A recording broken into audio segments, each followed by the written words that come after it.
एक छोटासा पुरावा 1% पुरावा तुम्हाला आता मी सादर करतोय। ज्या दिवशी मोहित कंबोज यांनी प्रदेशाध्यक्ष बावनकुळे आणि देवाभाऊ दोघांनाही निकालाच्या दिवशी उचलून घेतलं आणि त्यांचे शब्द बारकाईने बघा। हा 1% पुरावा समजा।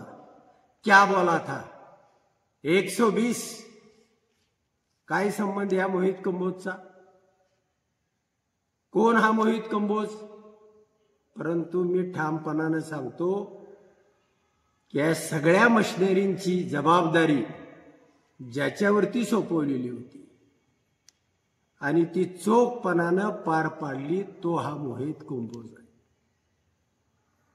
अजून 99% पुरावे पाठीमाग आहे। पण यासोबत मी तुम्हाला क्लिप जोडून पाठवतो आणि बारकाईने बघा।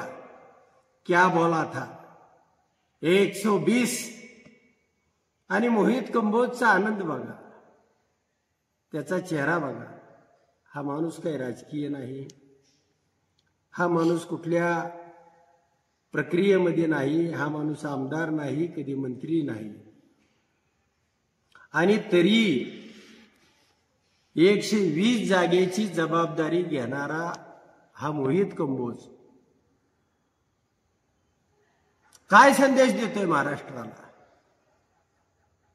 हे पाहणं महत्वाचं आहे।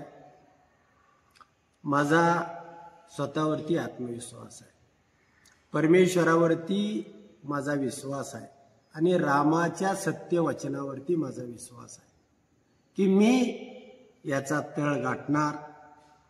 काय वाटेल ते होऊ द्या, पण जे खरं आहे तेच टिकणार आहे आणि खोटं हे पाण्याबरोबर वाहून जाणार आहे। कालावधी 4 महिने का 3 महिने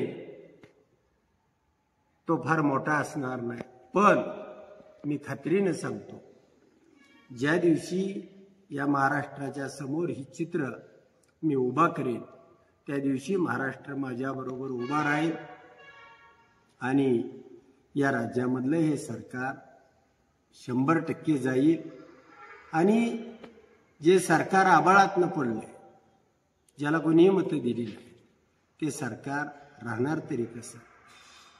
आणि यासाठी तुमच्या या बाईट बरोबर मोहित कंबोजची मी क्लिप ही सोबत देत आहे। सगळ्या महाराष्ट्राला ती दाखवावी पाहते।